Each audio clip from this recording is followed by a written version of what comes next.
I am making a Gate Guardian deck profile. I mainly wanted to make an update, as I was able to make an improvement to the deck. So I figured I'd go ahead and make that video. So starting off with monsters, I play 3 copies of Ash Blossom and Joyous Spring. Ash Blossom is just one of the best hand traps to play right now, so I play 3. As it says no to anything that would add a card from deck to hand, summon from deck, or send from deck to grave. Then I play 3 copies of Shadow Ghoul of the Labyrinth. Shadow Ghoul of the Labyrinth lets you discard to add Labyrinth Wall Shadow, I believe it was called. Yes.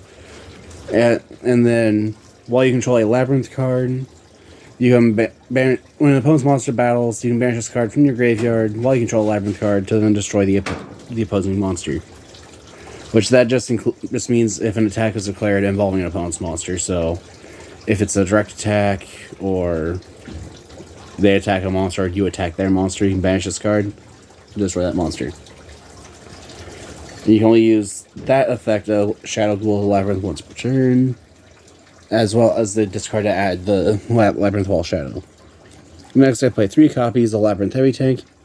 Labyrinth Heavy Tank can be normal summoned without tributing, and however, it cannot attack the turn it's summoned if you don't tribute. I forget. Let's see.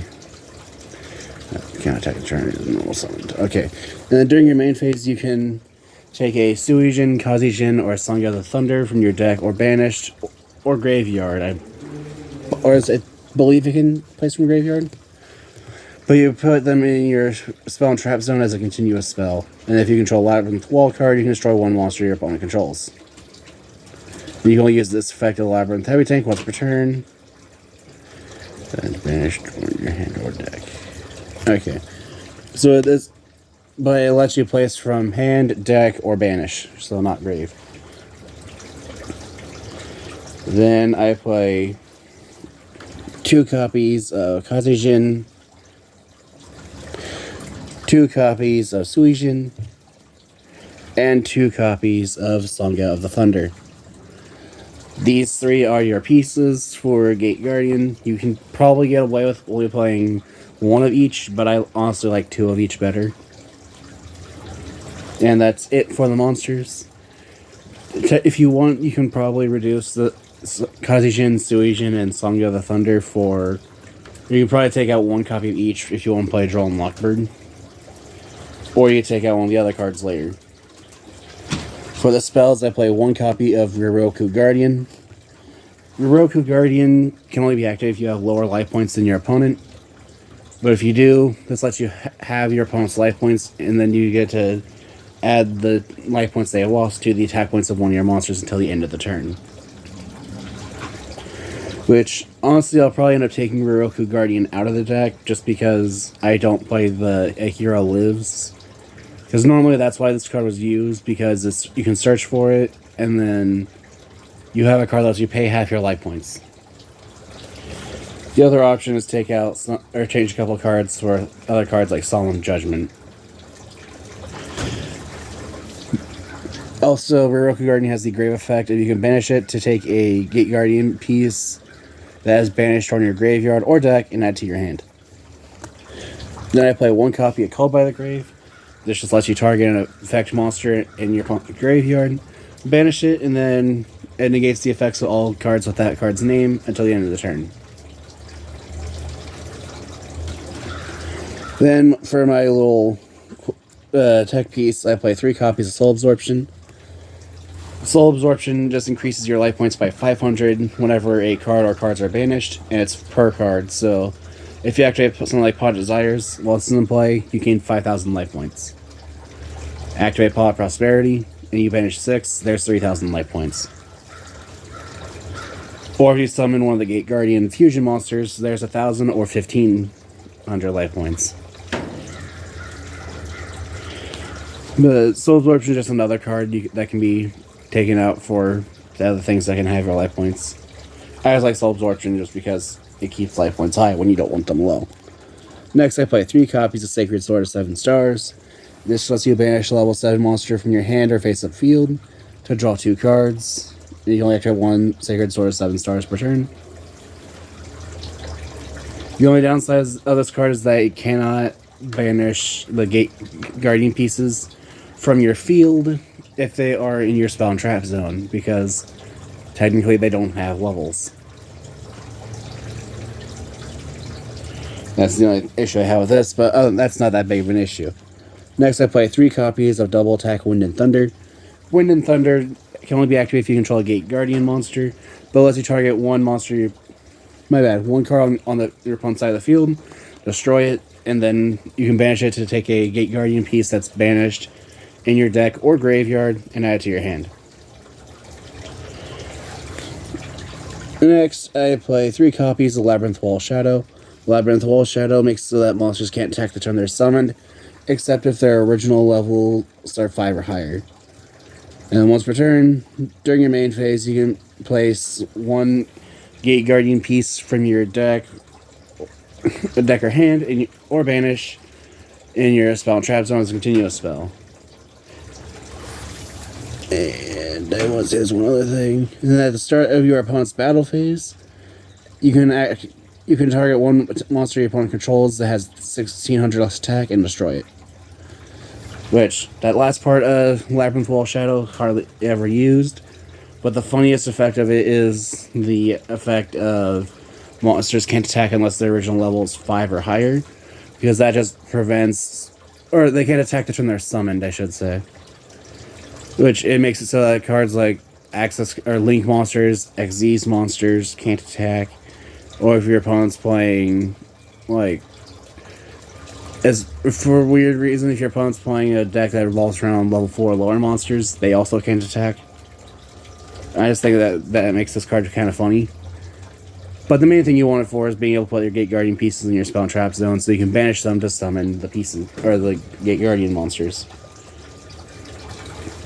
Next, I play 3 copies of Pot of Prosperity. This lets you banish up to 6 monsters from your extra deck face down, to then excavate the top cards from the top of your deck for each card you banish. Add 1 to your hand, the rest go to the bottom of the deck in any order. And then any damage your opponent takes that turn is halved. And you can also only activate 1 Pot of Prosperity per turn. I feel like there's something I'm missing. Let's see. Oh yeah, and the other effect is you cannot draw cards the turn it's used. So if you activated Sacred Sword 7 stars and drew Pot of Prosperity, you cannot activate Prosperity. And then next, I play 3 copies of Fusion Armament. Fusion Armament's another card that technically doesn't have to be in here, but I like it for its purpose in the deck.